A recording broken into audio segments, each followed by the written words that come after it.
Hello everyone, welcome back to our channel. Today, we are diving into a crucial topic in trade finance, the problems associated with extend or pay demands under URDG 758. If you are involved in handling demand guarantees, you know how complex these situations can be. In this video, we will break down the challenges, explain the procedure, and help you navigate these tricky scenarios. So, let's get started. An extend or pay demand under a demand guarantee incorporating URDG 758 often presents significant challenges for guarantor. One of the most important steps when faced with such demand is to determine whether it is a complying demand. This requirement is explicitly stated in URDG 758 subarticle 23A. A complying demand means that the demand meets all requirement stipulations within the guarantee, including presenting a statement of default. If the demand is non-complying, the guarantor must promptly reject it or seek a waiver from the instructing party or counter guarantor. Even when a demand appears to be simple, the guarantor must ensure that it meets all compliance criteria. One of the key issues here is timing. According to URDG 758 Article 16, the guarantor should inform the instructing party or counter guarantor immediately upon receipt of the demand.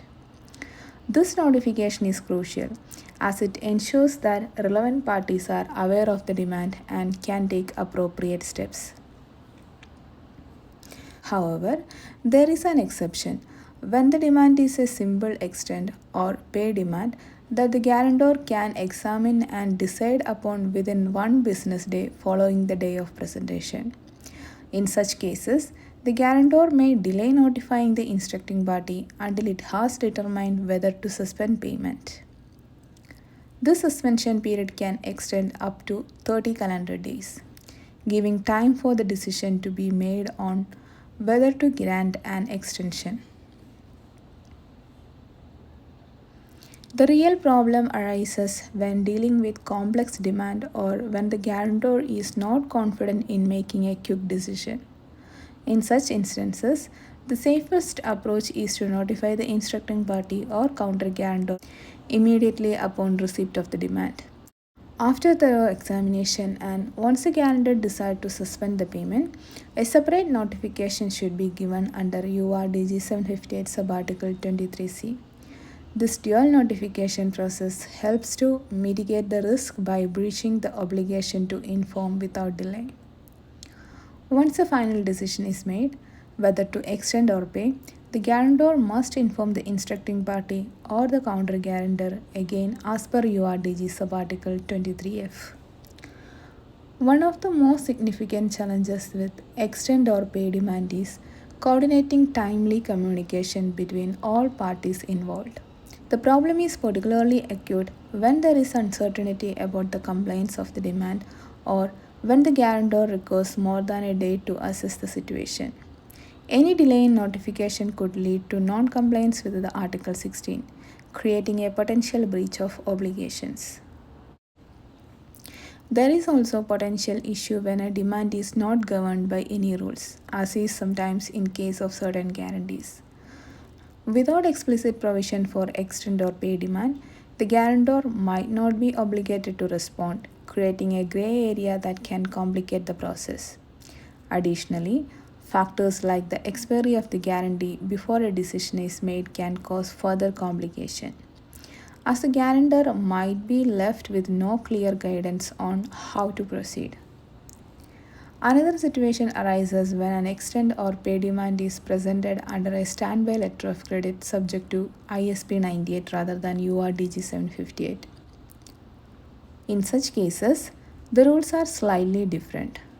Rule 3.09 of ISP 98 stipulates that the issuer must examine the extend or pay demand just like any other demand, but it does not explicitly require the demand to be complying demand. This lack of clear obligation can sometimes make it challenging to determine whether the demand should be honored or extended. Moreover, the issuer must ensure that the decision on the demand is notified within a reasonable time. which is often interpreted as 3 business days. Failing to meet this timeline may result in complications and disputes. The decision making process for extend or pay demand also has implications when multiple presentations are involved. Under ISP 98 Rule 3.08, a beneficiary might make partial or multiple presentations, but the issuer must ensure that each presentation complies with the terms of the standby letters of credit. Mismanaging these presentations can result in disputes or wrongful dishonor, which could significantly impact the commercial relationship between the parties. Ultimately, the core challenge of handling extend or pay demand lies in balancing timely notification with thorough compliance check.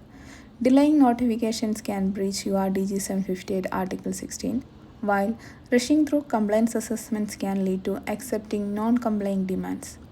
Therefore, guarantors must establish a robust international process that prioritizes immediate notification while simultaneously conducting rapid yet thorough compliance checks.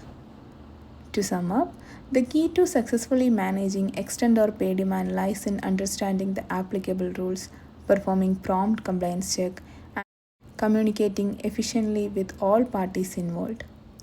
By carefully navigating the obligations under URDG 758 and ISP 98, you can minimize risk and ensure that the decisions are both legally sound and commercially practical.